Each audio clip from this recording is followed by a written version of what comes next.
에벤에셀의 하나님, 여기까지 도우신 하나님, 이런 말씀으로 올해 마지막 주일 예배에 설교를 드리려고 합니다. 우리 네 사람이 이곳에서 예배한 지 꼭 1년째가 되었습니다. 늘 이맘때 가장 많이 사람들이 하는 말이 다사다난했던 한 해라고 하는 것입니다. 교수들이 뽑은 올해의 사자성어는 아시타비라고 합니다. 흔히 정치권에서 사용하는 내로남불과 같은 의미로 나는 항상 옳고 너는 항상 틀렸다, 그런 의미입니다. 지구상의 모든 사람이 코로나 사태로 인해서 처음으로 겪어보는 어려움 속에서 한 해를 보내왔습니다.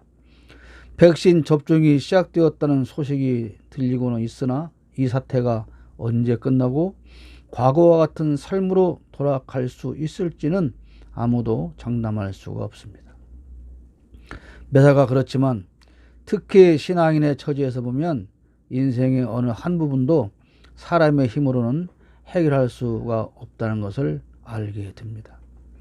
수해, 해일, 지진, 태풍, 이런 자연적인 재해를 겪으면서 우리가 느끼는 것은 인간의 무기력함 뿐입니다.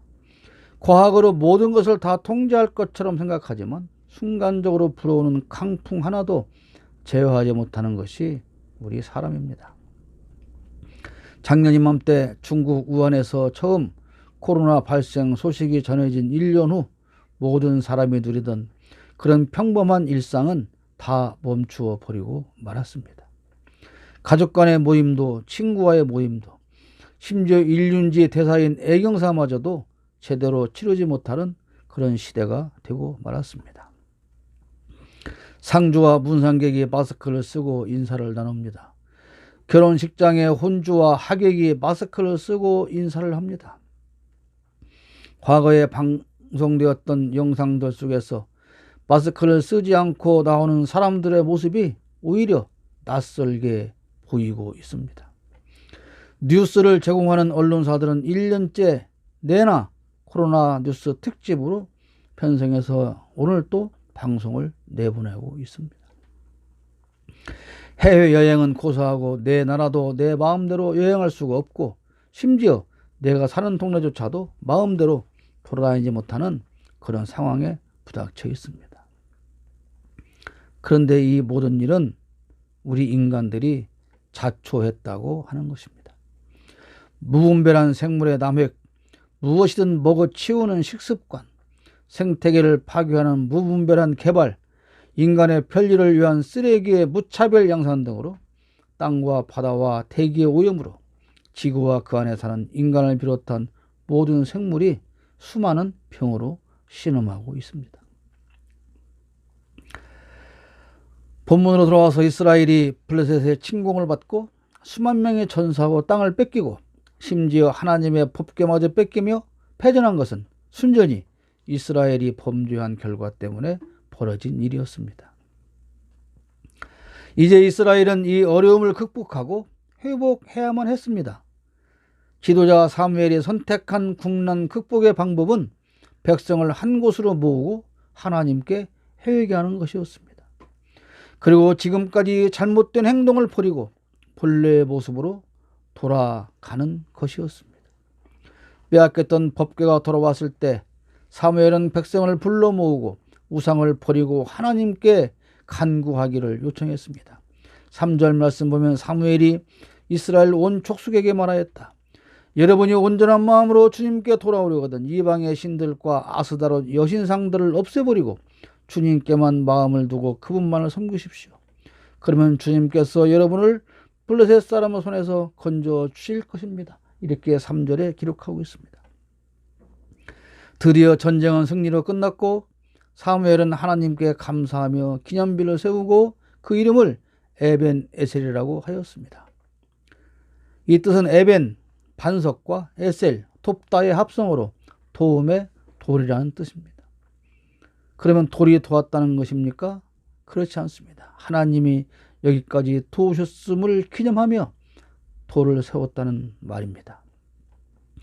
블레셋의 침공으로 절망적인 상황에 있던 이스라엘을 여기까지 도우신 하나님께서 오늘 여기에 모인 우리 모두도 오늘 여기까지 도우셨고 앞으로도 도와주실 것을 믿습니다. 하나님은 나를 이곳까지 인도해 주셨습니다. 어느덧 우리는 인생길의 내리막을 달리고 있습니다. 옛날 어른들이 하던 말씀들을 실감하며 오늘 나도 그런 말을 하며 참으로 세월이 빠름을 느끼며 살아가고 있습니다. 아직도 가끔 군대 가는 꿈을 꾸는데 제대한 지 40년이 지나고 말았습니다. 사실 어젯밤에도 게릴라전에 참전하는 꿈을 꾸었습니다. 군대 시절 사진을 보느라면 아직도 전쟁터에 나가서 게릴라전이라도 치를 것 같은 생각인데 이미 몸은 늙어가고 있습니다. 누구나가 지금 이 나이 먹도록 살아온 날들을 돌아보면 참으로 어렵고 힘들어서 차라리 죽는 게 더 낫겠다며 죽음을 생각해 본 적도 있고 하나님을 원망한 적도 있을 것입니다. 그래서 누구나가 말합니다. 내가 살아온 얘기를 책으로 써도 모자랄 것이다. 그러나 우리만 그럴까요? 우리만 그런 것은 아닐 것입니다. 최초의 인간이었던 아담은 죽고 싶었던 생각이 없었을까요? 아마도 뱀과 하와의 유혹으로 에덴에서 범죄하고 추방되었을 때 그때 아담도 정말 죽고 싶었을 것입니다. 하와도 그랬을 것이라고 생각을 합니다. 아브라함도 이삭과 야곱도 요셉도 그리고 성경에 등장하는 그 많은 신앙의 유인들이라고 해서 고난을 겪지 않은 사람은 없습니다. 고난의 원인이 무엇이든 중요한 것은 사람의 힘으로는 그 고난을 해결할 수 없다는 것입니다. 대개 문제는 사람이 만들고 그래서 어려움을 당하지만 그것을 해결해 주시는 분은 하나님이십니다. 그래서 저와 여러분 모두가 다 하나님의 은혜가 아니었다면 오늘 우리가 여기까지 오지 못했을 것입니다. 주님께서 나의 기도를 외면하지 않으셨기에 우리는 오늘 여기까지 와 있는 것입니다. 시편 40편 1절 말씀, 시편 40편 1절 말씀입니다. 내가 간절히 주님을 기다렸더니 주님께서 나를 굽어보시고 나의 울부짖음을 들어주셨네. 기도가 문제를 해결하는 직접적인 능력이나 조건은 아닙니다. 그러나 하나님은 우리가 울부짖으며 간구할 때 절대로 외면하지 않으십니다.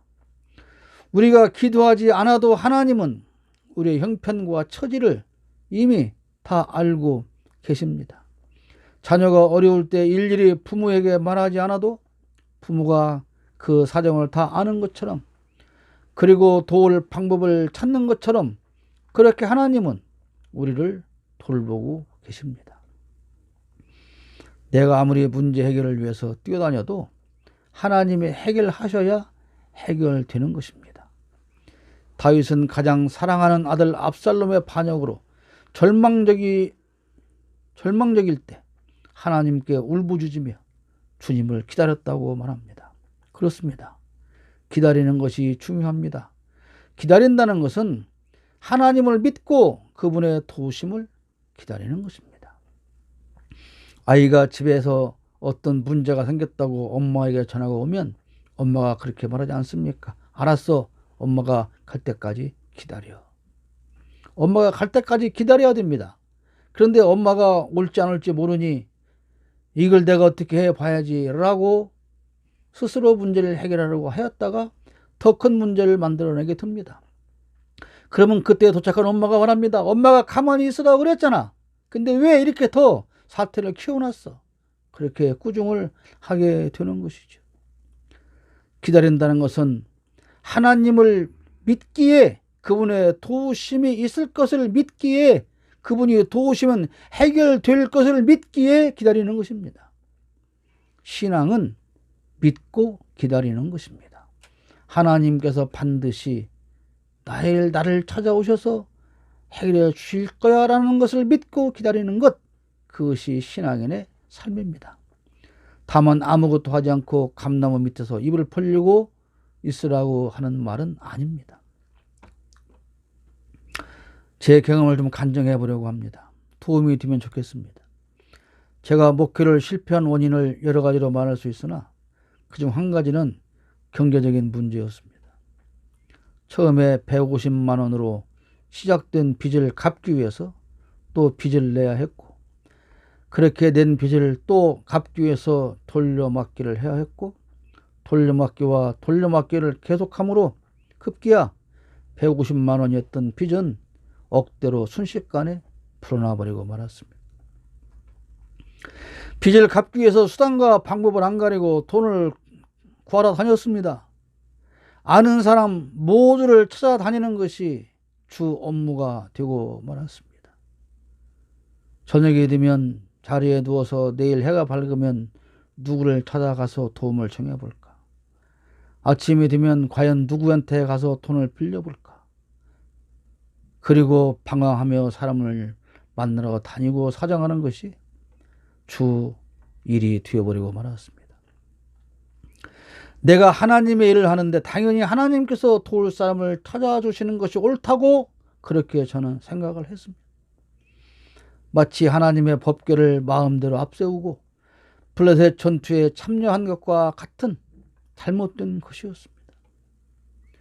아무리 생각해도 내가 무엇을 잘못했는지 알 수가 없었습니다. 하나님의 법궤를 앞에 세웠는데 왜 전쟁에서 패했는지를 모르는 그 이스라엘과 똑같았습니다. 제 마음에는 분노와 원망이 가득했고 내 문제의 원인을 찾지 못했습니다. 채권자들은 모든 채권을 추심회사에 넘겨버렸고 고소 고발하겠다는 압력과 최고장과 추심회사의 직원들의 욕설과 비난을 들으며 전화벨이 울릴 때마다 숨이 넘어가는 것 같았습니다. 견딜 수 없는 모욕과 치욕의 나날은 계속되었고 어려움을 같이 하며 고통을 함께 지고 격려를 해야 할 사람이라고 생각하는 그 마지막 한 사람마저 마치 욥의 아내처럼 차라리 죽어버려라 라는 말을 서슴지 않았습니다. 자식들이 보는 앞에서 나가버려라, 이혼하자라는 말을 계속해서 포부했습니다. 이 세상 어디를 파도 피할 곳은 없었고 그 누구도 의지할 사람은 한 명도 없었습니다. 스트레스는 극에 달했고 온몸은 그야말로 온갖 병으로 인해 만신창이가 되었습니다. 머리에 지루성 피부염이 생기더니 진물이 질질 줄줄 흐르고 그것이 딱지가 되어서 머리 두피의 1cm 이상의 두께로 딱지가 덕지덕지 앉았고 손으로 움켜잡으면 그 딱지와 머리숱이 한 주먹씩 뭉텅이로 뽑혀 나왔습니다. 아무런 약을 써도 치료를 받아도 낫지 않았습니다. 이발소에도 갈 수가 없었습니다. 자다가 갑자기 뾰족한 쇠망치가 머리를 강타하는 그러한 충격으로 침대에서 1m 이상 튀어 오르며 그 두통을 견뎠습니다. 24시간 동안 먹거나 먹지 않아 속은 쓰려왔고 신물은 넘쳤습니다. 무릎은 너무나도 아파서 걸어다닐 수도 없었고 잠자면서 뻗을 수도 구부릴 수도 없었습니다. 아마 이때의 췌장에 암세포까지 번지기 시작한 것 같았습니다. 내가 당한 어려운 문제 해결은 하나님이 원하는 방법을 찾아야 합니다. 하나님이 원하는 것은 회개였습니다.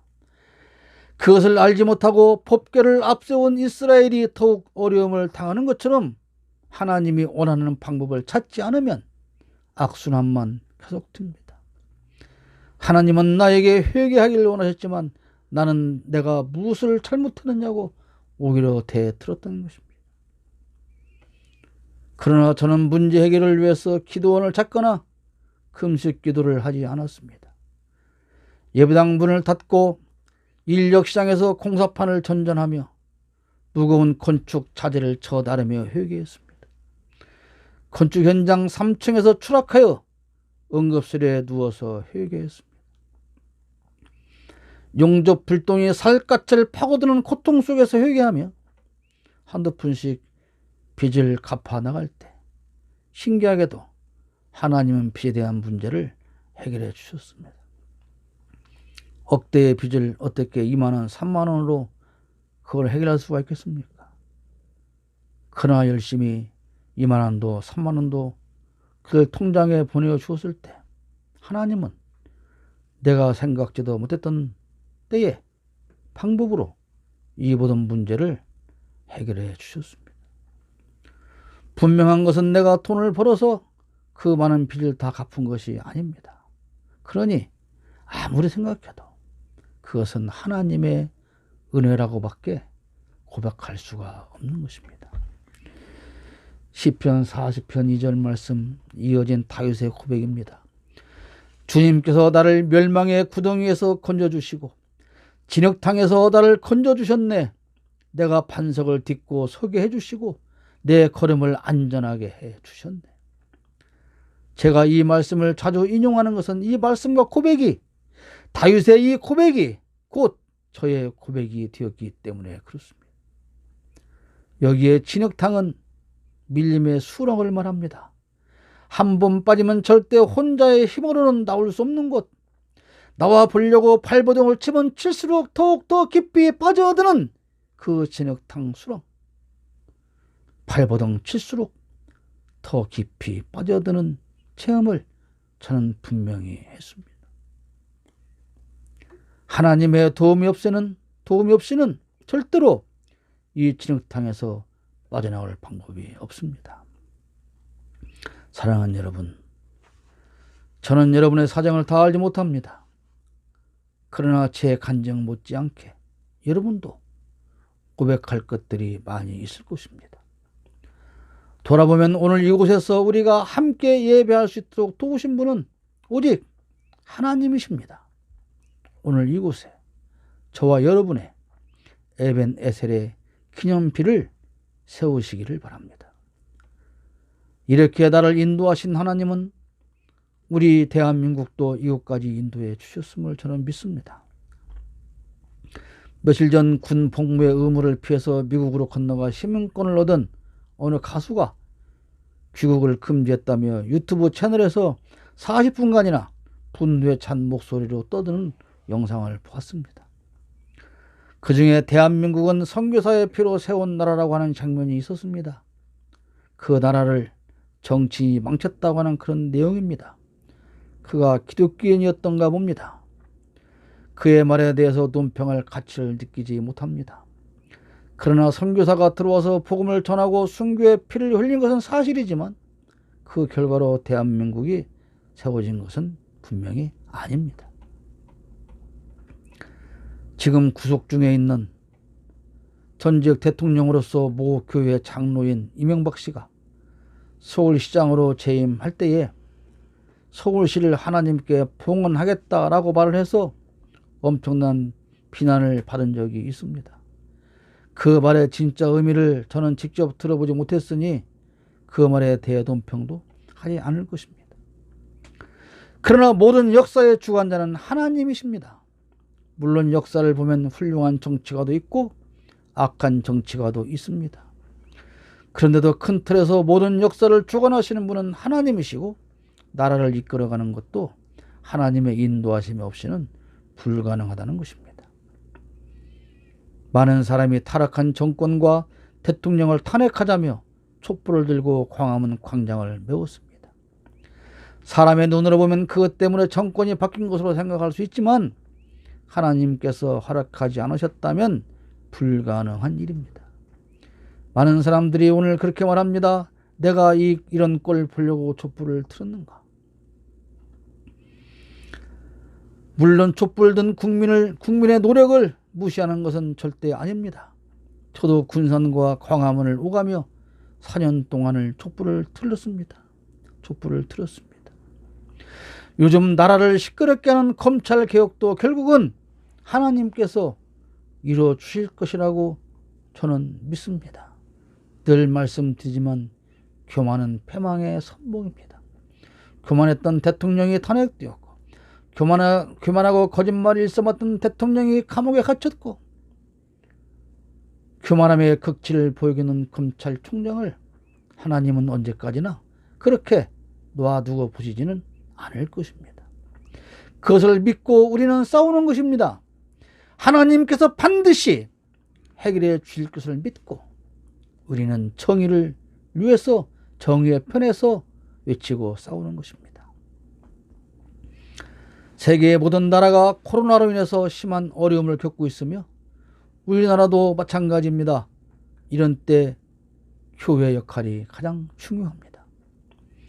우리나라의 큰 현대사에서 나라가 위기에 처할 때 늘 교회가 앞장서서 기도하고 백성을 계몽해 왔습니다. 저는 될 수 있는 대로 다른 종교를 폄훼하거나 비난하지 않습니다. 그것은 그들의 교리를 인정한다는 말이 아닙니다. 그들을 비난하기 전에 우선 우리가 할 일을 더 잘해야 한다는 것입니다. 쓸데없이 교리 논쟁에 빠지는 것은 허망한 소모전일 뿐입니다. 그들이 우리의 교리를 듣고 설득돼서 개종할 일은 거의 없기 때문에 그렇습니다. 200년이 채 안 되는 한국 기독교 역사에서 교회가 과거에는 참 많은 일을 했고 나라와 민족을 위해서 기도하지 않는 것을 죄악으로 여기며 그렇게 기도했습니다. 물론 하나님께서 그런 기도를 응답하셔서 오늘 이 나라가 이만큼 복받은 것을 인정하며 감사해야 합니다. 그러나 반드시 기도의 힘이나 훌륭한 정치인들 덕에 오늘 이 나라가 여기까지 온 것은 아닙니다.